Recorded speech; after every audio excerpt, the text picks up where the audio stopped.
Welcome to the channel for another exciting video. Most people who watch our videos are not subscribed, so I kindly ask you to subscribe and turn on notifications so you don't miss any new content.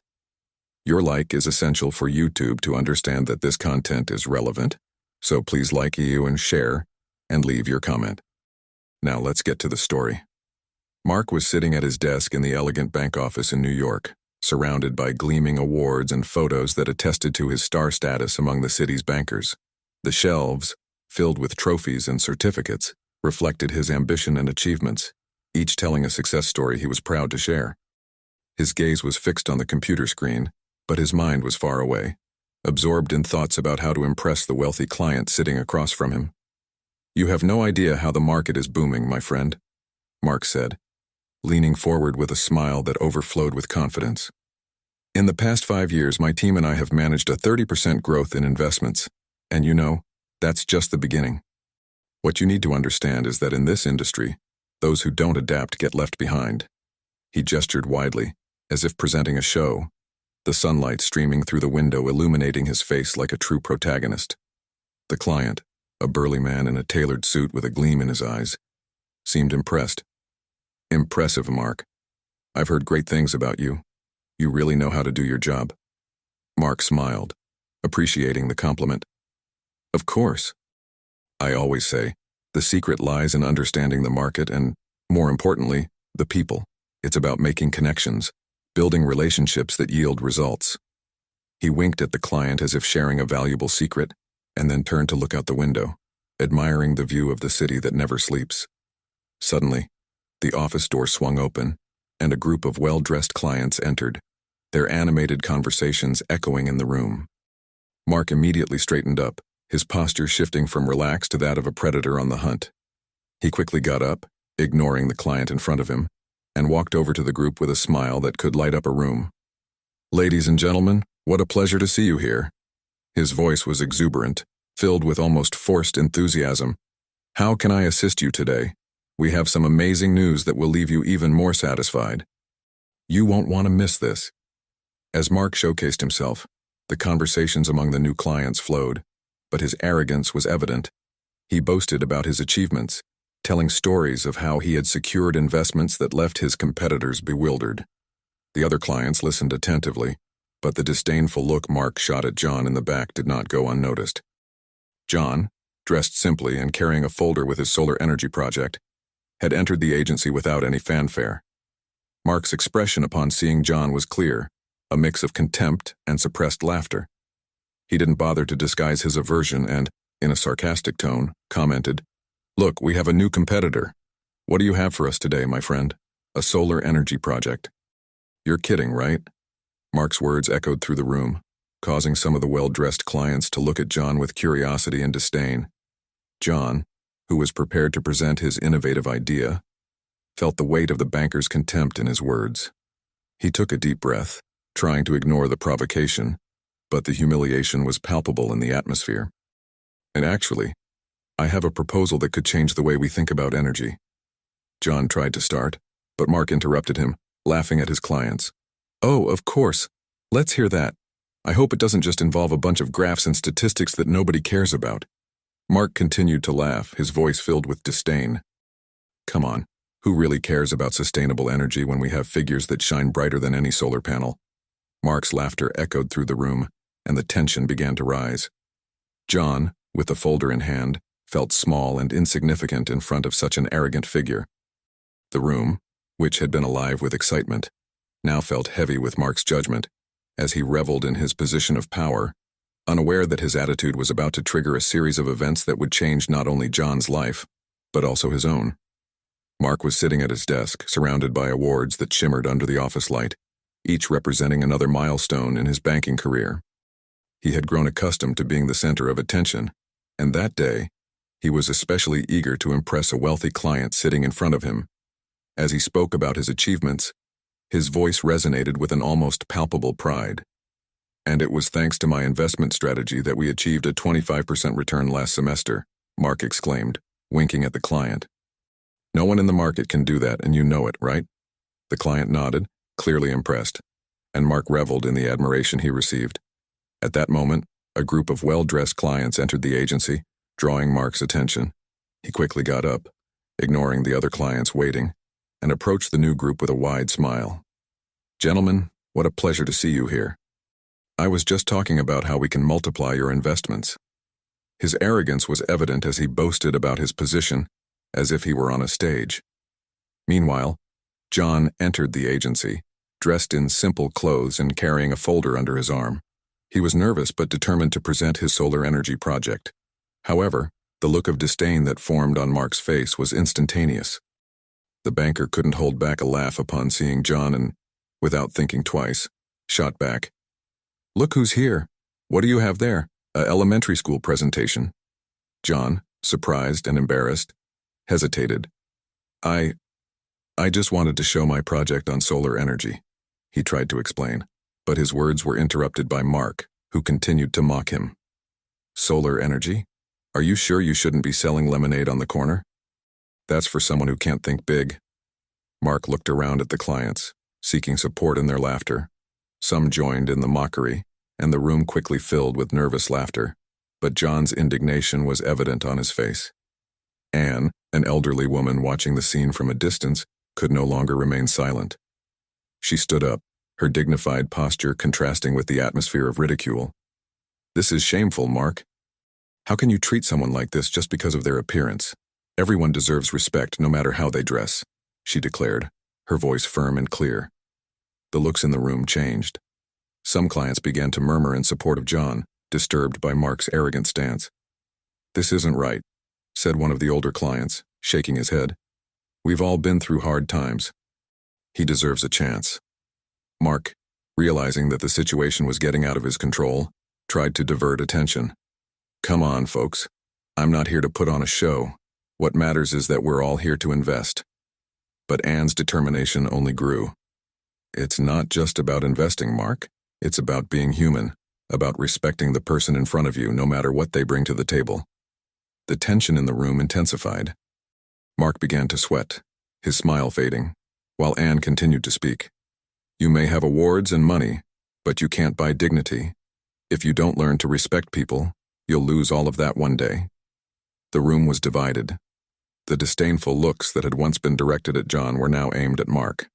The situation was becoming increasingly untenable, and he knew he needed to do something to regain control. But inside, a seed of doubt began to grow, and he wondered if he really was the man he thought he was. John sat at his desk, his hands trembling slightly as he looked out the window of his small apartment in Kansas City. The scene at the agency was still fresh in his mind. He could feel the humiliation that Mark had imposed on him, the laughter echoing in the room, the contempt. It was as if indignity had settled in his chest. The setting sun cast a golden glow over the city, but the beauty of the view couldn't warm his heart. He got up and began to pace back and forth, reliving the scene where he had tried to present his solar energy project. "Why did I think I could do this?" he thought, recalling Mark's sarcastic look and the jokes the manager made about his appearance. "If I hadn't let myself be carried away by the desire to show my work, maybe I wouldn't have gone through this." The memory of Anne, the elderly woman who stood up to defend him, brought a mix of gratitude and sadness. She had been the only one to oppose Mark, but that didn't erase the pain he felt. Determined not to let the story end this way, John picked up his phone. "I need to do something," he murmured to himself. He began to type an email to a local newspaper, telling his story and expressing his ideas about respect and prejudice. "I think it's time to speak out, not just for myself, but for everyone facing this kind of discrimination," he wrote, his determination growing with each word. When he clicked send, a wave of relief and anxiety swept over him. John knew that his message could inspire others, but he also feared the repercussions it would have. In the following hours, he was glued to his phone, waiting for any response. Finally, the first reply came. It was from a reporter interested in interviewing him. "I'm so glad you decided to speak out," the message read. "Your story can help raise awareness for many people." The next morning, John prepared for the interview. As he entered the small newspaper office, he felt a flutter in his stomach, but at the same time, an adrenaline rush. The reporter, a man in his 30s, greeted him with a friendly smile. "I'm glad you came. Your story is very important," he said. During the conversation, John talked about the humiliation he suffered and how Mark's attitude represented a larger problem in society. Often, people are judged by their appearance and not by who they really are or what they can offer, he emphasized. The reporter took notes as John spoke, and soon after, the interview was published. Social media buzzed with John's story, and support began to pour in. Messages of encouragement and solidarity flooded his inbox. "You're a warrior," one read. "Thank you for having the courage to speak up," another said. John smiled as he read the words of support, feeling, for the first time in a long time, seen and valued. Meanwhile, the fallout was not good for Mark. The bank began to receive severe criticism, and clients started questioning the character and ethics of the manager. Mark's phone wouldn't stop ringing, but the news was always the same. Clients withdrawing their investments, discontent with how he treated John. In one of the calls, a former client and who knew him well, said, "Mark, you need to understand that people are starting to realize what really happens inside this agency. This is not the image we want to associate with your name." Mark remained silent, feeling the pressure mount. He never imagined that his actions could have such a profound impact. While John felt empowered by the wave of support, Mark found himself surrounded by a cloud of discontent and distrust. The echoes of laughter that once lifted him now felt like an unbearable weight. He didn't know how to reverse the situation, but one thing was clear. The community had rallied around John, and he was determined not to let the story end in defeat. Mark was nervous as he headed to the supervisor's meeting room in San Francisco. The atmosphere was heavy, and the silence that accompanied him down the hallway made his heart race. He knew that news about his conduct at the agency had spread like wildfire, and now he faced the wrath of his superiors. Upon entering the room, he found 3 serious faces, all with expressions that made it clear they were not there for friendly conversation. The first to speak was Peter, the senior supervisor, who crossed his arms and tilted his head. "Mark, you know why we're here, don't you?" I don't know exactly what you're talking about," Mark replied, trying to maintain his composure, but the insecurity in his voice was undeniable. "We've all made mistakes, haven't we?" "The issue is not just a mistake, Mark," said Sarah, a supervisor who had always been straightforward. "Your attitude towards John was unacceptable. What you did not only hurt a client but also affected the bank's reputation." Mark felt his stomach churn. "I was just joking. I didn't think he would take it so seriously." He was defending himself, but he felt that his justification sounded empty. "Jokes aside, you humiliated a man who had an innovative idea, and that was witnessed by many clients," Peter interjected, his voice firm. "Social media is buzzing with criticism. People are distancing themselves from our bank because of your actions." The room felt small, and Mark felt increasingly cornered. "But I've always been a good manager. I've always brought results," he said, his voice rising slightly in pitch, as if that could justify his behavior. "Results are not enough when you sacrifice the dignity of others. What we do here is build relationships, and you destroyed one of them," Sarah replied. "You need to understand that your clients' trust is everything. Now, many are reconsidering their investments." Mark looked down at the floor, feeling ashamed.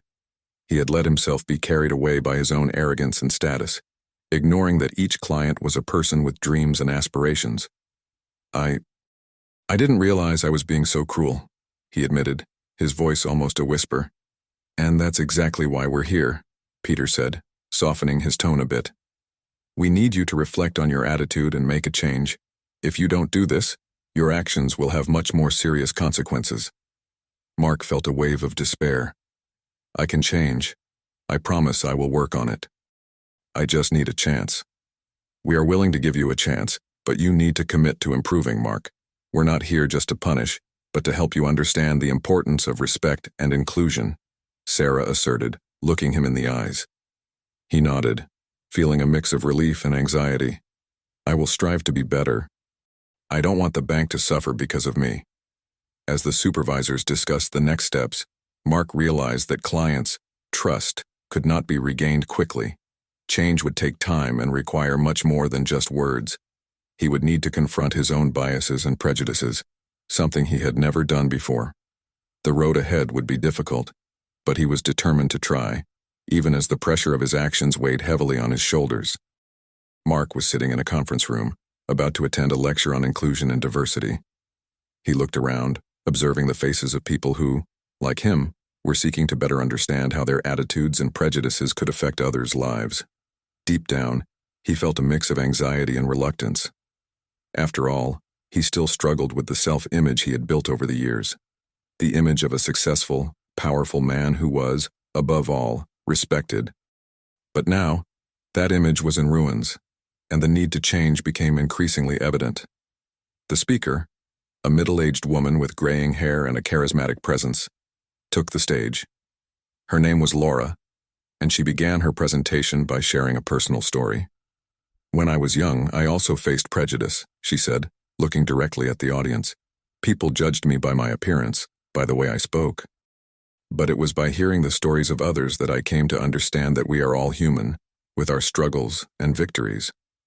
Mark listened attentively, feeling increasingly moved by Laura's words. He remembered John, the disdain he had shown, the laughter he had shared about the solar energy project. He felt bad, but the guilt consuming him was not enough to make him change instantly. It was a process, and he knew that. But what made him feel more uncomfortable was the awareness that he had been the opposite of what Laura preached. A judge, someone who did not see beyond appearances. During the lecture, Laura invited some participants to share their experiences. A man stood up, his voice trembling as he spoke. "I am a war veteran, and when I returned, people didn't see a hero but a broken man. I felt like no one cared about my story." The room fell silent as he spoke, and Mark felt a pang of empathy. It was only when someone truly listened to me that I was able to start healing. Sometimes, all we need is someone to hear us. The man's words echoed in Mark's mind, making him reflect on how many stories he had ignored, how many lives he had devalued by prioritizing his image and status. The event continued, and many others shared their experiences, each shedding their armor and revealing vulnerabilities. When a former client of Mark stood up to speak, the atmosphere became tense. He looked directly at Mark as he recounted how he had felt undervalued and dismissed by someone who was supposed to support him. "Mark, you didn't see me as a person, and that hurt me deeply. I expected more from you," the former client said, his voice heavy with emotion. Mark felt his heart tighten. He wanted to defend himself, but the words wouldn't come. He knew that in that room, there was no way to justify his actions. And it was at that moment that he decided he needed to change. Not just for himself, but for the people around him and the lives he could impact. After the talk, as people dispersed, Mark approached Laura. "I really appreciated your talk. I need to change, and I'm trying to figure out how to do that," he said, his vulnerability evident. Laura smiled gently. "Change is a process, Mark. The first step is to recognize where you went wrong, and you've already done that. Now, listen to the stories of the people around you. Learn from them. Respect is a great starting point." Mark nodded, absorbing every word.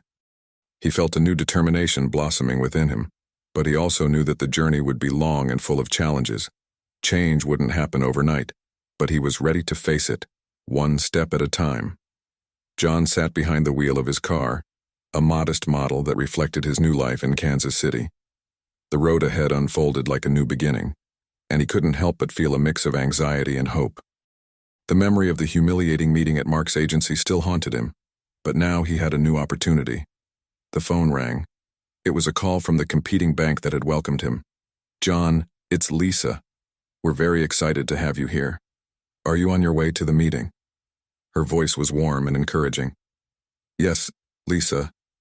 I'm almost there. I can't wait to share my project," he replied, excitement growing in his chest.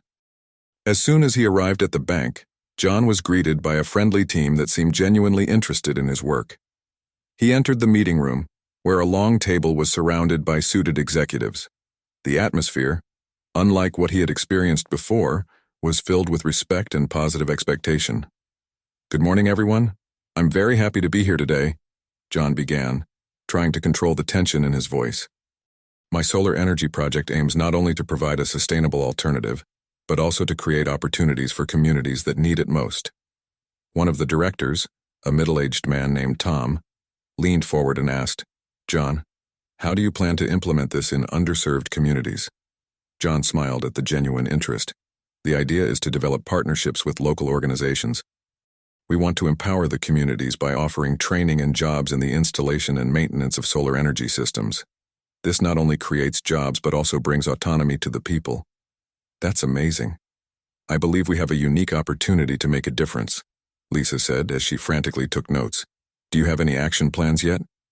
Yes, I've prepared a presentation that outlines the steps and the necessary budgets. I believe that with the right support, we can turn this vision into reality, John replied, gaining confidence with each word. The rest of the meeting went well, with the executives asking pertinent questions and contributing ideas. At the end, Tom gave a gesture of approval. John, we are impressed with your vision and determination. We would like to work with you to make this a reality. John's eyes lit up. Really, that means a lot to me. I'm ready to get started. After the meeting, John was introduced to a team of experts who would help him develop the project. He felt a wave of motivation wash over him. It was as if, for the first time, his ideas had found a home. In the days that followed, John dedicated himself to refining his project. He spent hours in meetings, honing every detail and receiving constructive feedback from his new team. The atmosphere was collaborative, and he felt part of something bigger. With each new achievement, John's confidence grew. You really have a special talent, John, said one of the engineers, Anna, during a break. Your passion is contagious, and it can change lives. Thank you, Anna. That means a lot to me. I'm just trying to make a difference, John replied humbly, but feeling increasingly empowered. Finally, the day of the presentation at a local conference arrived. John was nervous, but the excitement and support he received from his team helped him prepare. As he stepped onto the stage, he looked out at the audience, which was filled with people from different backgrounds, all interested in hearing his story. Hello, everyone. My name is John, and I'm here to talk about how solar energy can not only transform our way of life, but also bring inclusion and opportunities to underserved communities, he began, his voice resonating with determination. As he presented his project, John noticed the attention and engagement of the audience. He spoke about his plans, the benefits of sustainable energy, and how it could positively impact people's lives. The reactions were positive. Spontaneous applause echoed in the auditorium. When it ended, a silence of expectation hung in the air, and soon the audience erupted into applause. John felt tears of emotion welling up in his eyes. He had found his purpose, and he was determined to move his project forward with the help of his new team.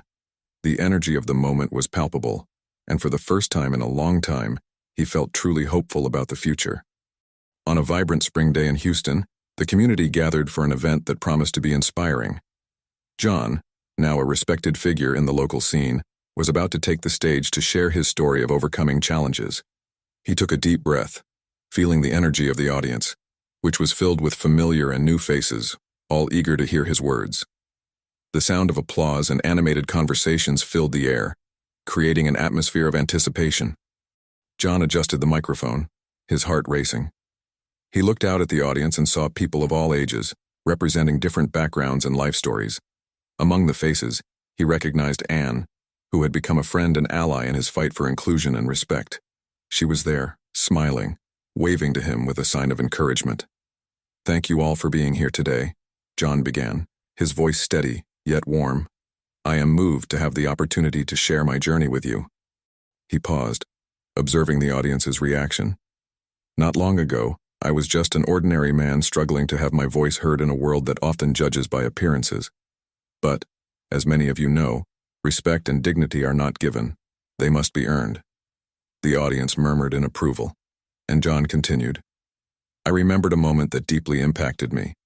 I was at a bank's agency, trying to present a project that could help our community use sustainable energy. But instead of being heard, I was ridiculed by someone who felt superior. He looked straight at the audience, emotion showing on his face, and it wasn't just a business matter. That experience taught me the importance of valuing every person, regardless of how they dress or where they come from. I learned that everyone has something valuable to offer. As John spoke, Mark sat among the audience, a bit apart, watching with a mix of shame and admiration. He knew that his arrogant past had put him in a difficult position, but at that moment, he felt he was facing an opportunity to learn. Listening to John's words, A new perspective began to form in his mind. It is essential that we all come together to overcome prejudice, John continued. The true strength of a community lies in its diversity and in the ability to respect each other's stories. He paused, allowing his words to resonate. When we open our hearts and ears, we create a space where everyone can thrive. The audience was silent, absorbing every word. John looked at Anne, who had tears in her eyes, moved by the impact his words were having. He smiled at her, feeling strengthened by the presence of the woman who had become an advocate for inclusion. At the back of the room, a hand went up. It was a middle-aged man with a curious look. "John," he began, his voice hesitant, "what would you say to someone like me who has struggled to change their way of thinking?" John smiled, grateful for the question. Change starts within us. It takes humility to recognize our mistakes and be willing to learn. It's not easy, but every step towards inclusion and respect can make an enormous difference.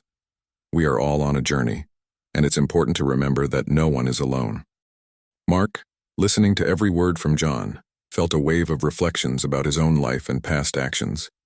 He remembered the disdain he had shown John and how that had kept him from something truly important. The desire to redeem himself began to grow inside him. By the end of the speech, the audience erupted into applause. John looked around, his heart warmed by the acceptance and support. He knew that his struggle was not just in his hands but in the hands of everyone present.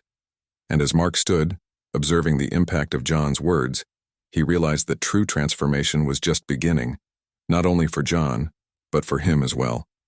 On a sunny day in Houston, the atmosphere was vibrant with the anticipation of the community event. John, now a respected figure, was about to share his overcoming journey with an audience eager to be inspired.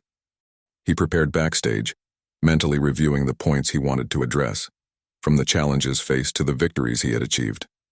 The room was filled with people from different backgrounds, all united by the desire to learn and grow.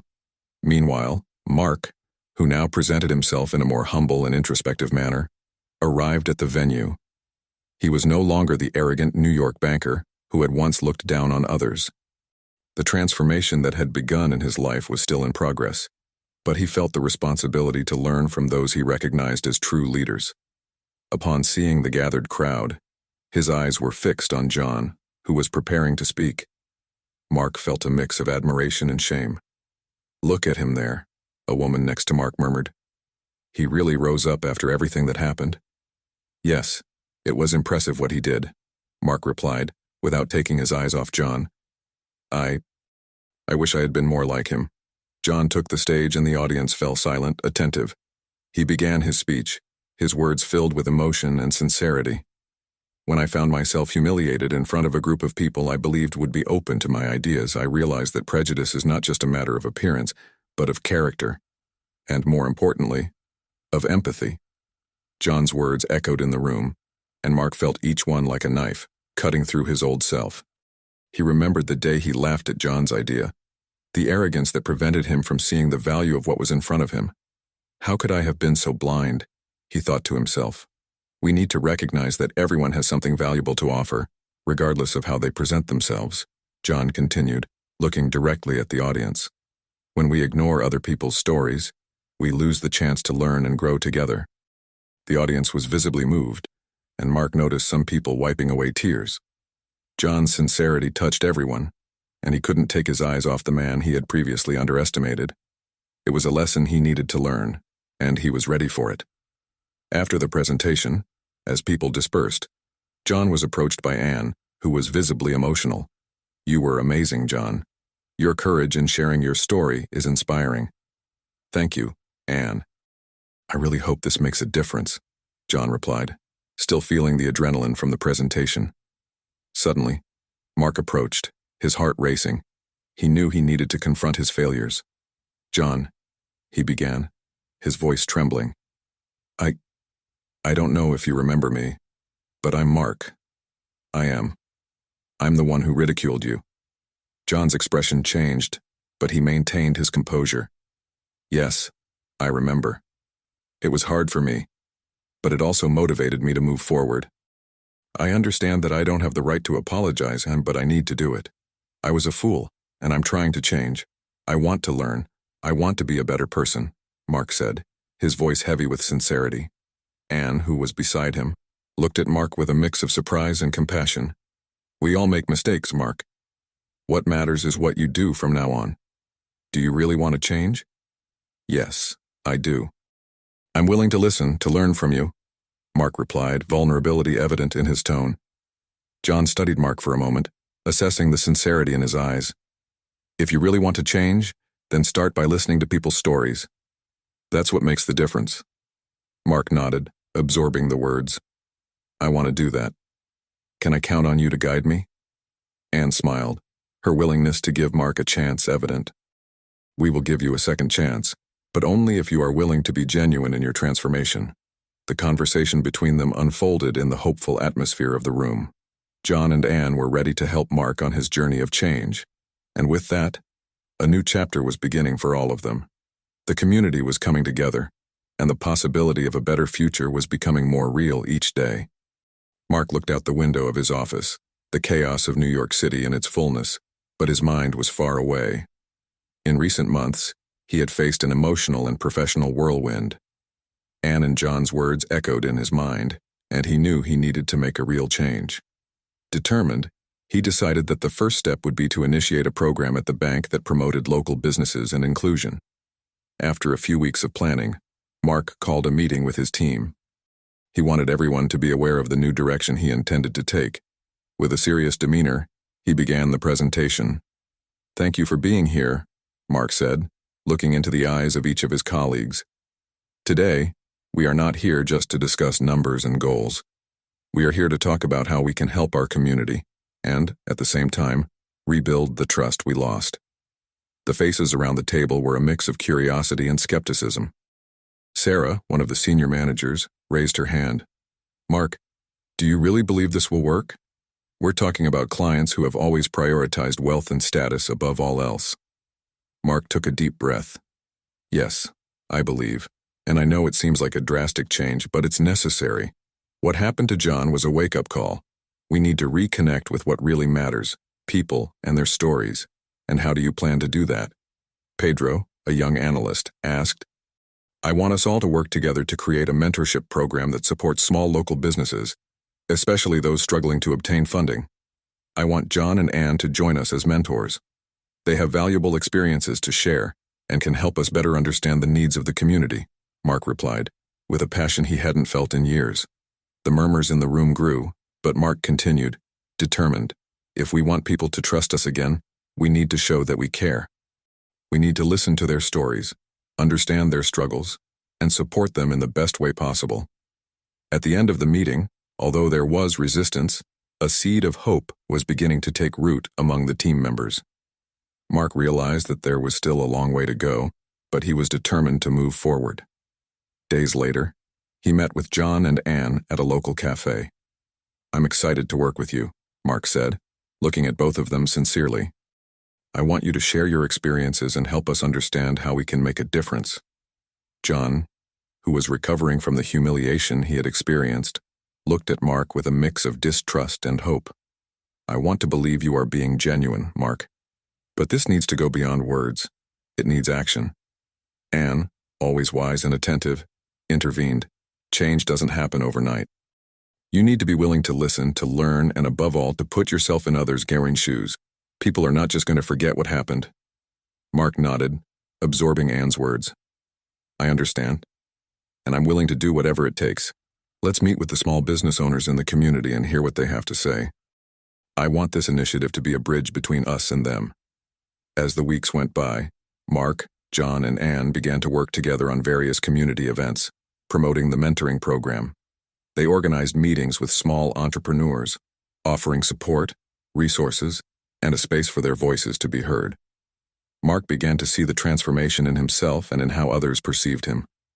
It's amazing how people's stories can change our perspective, Mark commented at one of the meetings while listening to a local business owner talk about his struggles.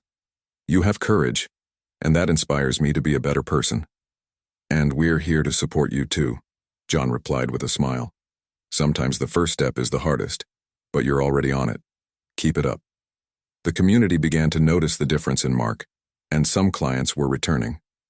They saw the genuine effort and the change in the bank's approach. The atmosphere that was once filled with arrogance was now filled with respect and dignity. Mark knew that the journey was long and that he still had much to learn. But for the first time in a long time, he felt hopeful. He was building not only a new future for his bank but also a new identity for himself, based on respect and inclusion. During a tense meeting in the bank's conference room, Mark sat at the table, fingers intertwined and his expression marked by anxiety. The faces of supervisors and colleagues around him were a mix of expectation and disappointment, reflecting the heavy atmosphere that hung in the air. At that decisive moment, the door opened, revealing one of the bank's major clients, magnate Richard Miller, a man known for his sharp gaze and abrupt decisions. Richard, in his tailored suit and imposing posture, seemed to carry the weight of an impending verdict. "Mark," Richard began, his voice firm, "I've been following what happened. What do you have to say about it?" Mark, swallowing hard, tried to muster a smile that didn't reach his eyes. "Richard, I understand that the situation was misinterpreted. I was just trying to keep the atmosphere light during the presentation. I believe we all know how competitive the market can be." Richard raised an eyebrow, clearly not satisfied with the answer. "Competitive? Do you really think making jokes about a presenter's appearance is a way to compete? A client, John, had the courage to expose himself, and you ridiculed him. That's not just unethical, it's disastrous for our image." Murmurs of approval spread through the room, and Mark realized that his defense was crumbling. I didn't think it was that serious. I thought I was just being funny." He tried to argue, but his voice sounded hollow, like a distant echo. "Funny?" interrupted a supervisor who had remained silent until then. "Did you not realize that what you did was dehumanizing someone? This affects not only the bank's reputation, but also the trust our clients place in us." Mark felt the weight of the words fall on him like a storm.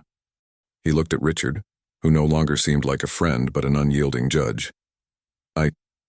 I'm sorry. I'm trying to learn from this experience." The meeting continued, but the tension was palpable. Mark saw Richard hesitate, as if preparing to make an important announcement. "I had plans to invest a significant amount in the bank, but after what happened, I can't just ignore it. Trust takes time to build, and you, Mark, destroyed it in a single moment." Mark's eyes widened, and he felt a chill run down his spine. "Please, Richard, give me a chance to correct my mistakes. I'm committed to changing," he pleaded. Richard hesitated for a moment. "You know, I was hoping for a change in attitude from you. But after hearing John and Ann talk about the positive impact you've had on the community, I'm reconsidering my position." Mark's heart raced. You are keeping your investment." "Yes, but with one condition," Richard replied, his expression becoming more serious. "You need to continue promoting inclusion. If that doesn't happen, I won't hesitate to withdraw my support." A murmur of approval ran through the room, and Mark felt a relief mixed with a new sense of responsibility.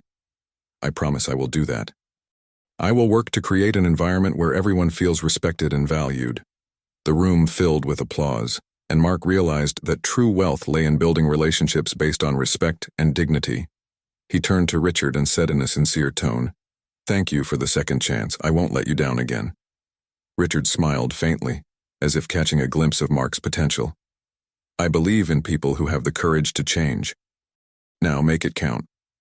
As the applause echoed, Mark felt a new determination rising within him. He had learned a valuable lesson about humility and respect, and he knew this was just the beginning of a new purpose in his life. And what did you think of this story? Your opinion is essential for us to improve our content. Write what you thought in the comments and remember to subscribe and like this video. Thank you for your attention, and see you in the next video.